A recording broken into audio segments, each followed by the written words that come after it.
Hi friends, this is Shivaram Yadav and welcome to నోజ్ video cinema talkies. Friends, ఈ వీడియోలో మీకు నేను వరుణ్ తేజ్ లీడ్ రోల్ పోషించిన మట్కా మూవీ యొక్క రివ్యూ చెప్తానండి. ఈ మూవీ యొక్క లెంగ్త్ వచ్చేసి సుమారుగా 2 hours 30 minutes అండి. విజయేందర్ రెడ్డి మరియు రజనీ తాళ్ళూరి నిర్మించారండి. డైరెక్టర్ వచ్చేసి కరుణ కుమార్ అండి. ఇక ఈ సినిమాలో హీరో వరుణ్ తేజ్తో పాటు మీనాక్షి చౌదరి, సలోని, నోరా ఫతేహి, అజయ్ ఘోష్ తదితరులు నటించారండి. ఓవరాల్గా మూవీ బాగుందంటే మాత్రం ఈ మధ్యన వరుణ్ తేజ్ గారికి అస్సలు కలిసి రావట్లేదండి. పాపం ఆయన 100% ఎఫర్ట్ పెట్టినా కానివ్వండి, డైరెక్టర్స్ మంచి స్టోరీస్తో రావట్లేదేమో అనిపించింది. గనీ మూవీకి కూడా ఆయన ఒళ్ళు హోనం చేసుకుని కష్టపడ్డాడు, ఆ సినిమా దెబ్బ కొట్టేసింది.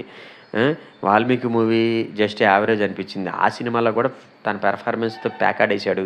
ఈ సినిమాలో కూడా 100% ఎఫర్ట్ పెట్టారు కానివ్వండి, డైరెక్షన్ మరియు స్క్రీన్ ప్లే లోపం వల్ల మూవీ దెబ్బ కొట్టేసిందండి.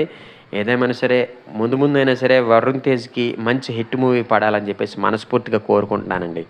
ఇక స్టోరీ విషయానికి వస్తే ఈ టైప్ ఆఫ్ స్క్రీన్ ప్లే ఉన్న మూవీస్ మనం ఇంతకుముందు చాలాసార్లు చూసేసామండి.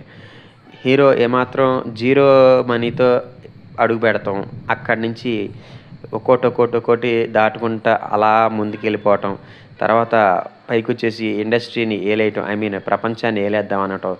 ఈ type of KGF, Pushpa type screen play ఉన్న మూవీస్ మనం ఇప్పటికే చాలా చూసేసాము. ఇది కూడా ఆ టైప్ ఆఫ్ మూవీనండి. అన్నీ కూడా సినిమాటిక్ లిబర్టీస్కి తగ్గట్టుగా హీరోకి అసలు ఎదురే లేకుండా అలాగే ముందుకెళ్ళిపోతుంటున్నాడు. ఎవరు ప్రతినాయకులు కూడా ఉన్నా కానివ్వండి, అతనికి అసలు ఆపలేకపోతారనమాట. ఇక ఆడియన్స్ ఇప్పటికీ ఈ టైప్ ఆఫ్ స్క్రీన్ ప్లే మూవీస్ని చాలాసార్లు చూసేశారు. ఏదేమైనా సరే దర్శకులు కొంచెం క్రియేటివ్గా కొత్తగా ఆలోచించి మూవీస్ని తీస్తేనే ఆడియన్స్ చూస్తారు తప్ప ఇదే రొటీన్ రొడ్డకొట్టుడు సినిమాలతో ముందుకు వస్తే వెనక్కి పంపించేయడం కన్ఫామ్. ఇక యాక్టర్స్ యొక్క పెర్ఫార్మెన్స్ విషయానికి వస్తే ఈ సినిమాకు ఉన్నటువంటి మెయిన్ సెంటర్ అట్రాక్షన్ ఎవరైనా ఉన్నారంటే మాత్రం అది వరుణ్ తేజ్ అని చెప్పాలండి. తన యొక్క పెర్ఫార్మెన్స్తో మనల్ని చాలా బాగా ఆకట్టుకుంటాడు. కాకపోతే స్క్రీన్ ప్లేలో దమ్ము లేకపోవటం వల్ల ఆయన యొక్క కష్టం వేస్ట్ అయిందని చెప్పాలి. ఓవరాల్గా చాలా మంచి పెర్ఫార్మెన్స్ ఇచ్చాడు ఆయన. ఇక హీరోయిన్ మీనాక్షి చౌదరి ఉండేది కొన్ని సీన్స్ అయినా కానివ్వండి, తనకి అంతగా ఇంపార్టెన్స్ లేదు. కొద్దిగా నోరా ఫతేహిని మాత్రం ఎక్స్పోజింగ్ మరియు ఆ ఐటెం సాంగ్కి చాలా బాగా వాడుకున్నారు. సలోని, అజయ్ ఘోష్, నవీన్ చంద్ర, సత్యం రాజేష్ చాలామంది ఆర్టిస్టులు ఉన్నా కానివ్వండి, వాళ్ళకి సరైనటువంటి సీన్స్ అయితే పడలేదు. ఓవరాల్గా చూసుకుంటే వాళ్ళందరి కంట్రిబ్యూషన్ ఓకే అని చెప్తాను. ఇక టెక్నికల్ డిపార్ట్మెంట్ విషయానికి వస్తే జీవి ప్రకాష్ అందించిన మ్యూజిక్ బాగుందండి. పాటలు కూడా బాగున్నాయి, సన్నివేశాలకు తగ్గట్టుగా బ్యాక్గ్రౌండ్ మ్యూజిక్ కూడా పర్ఫెక్ట్గా సెట్ అయింది. కిషోర్ కుమార్ అందించిన సినిమాటోగ్రఫీ బాగుందండి. ఆ సన్నివేశాలకు తగ్గట్టుగా ఆ వింటేజ్ లుక్లో దానికి తగ్గట్టుగా వచ్చేటటువంటి సన్నివేశాలు, ఆ యొక్క యాక్షన్ సీన్స్, ఓవరాల్గా కిషోర్ కుమార్ గారి సినిమాటోగ్రఫీ చాలా బాగుంది.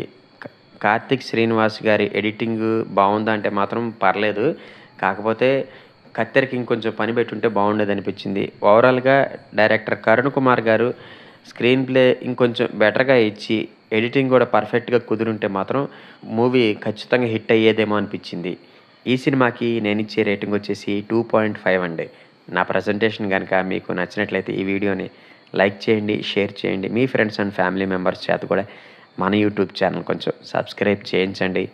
థ్యాంక్ యూ అండ్ జై హింద్.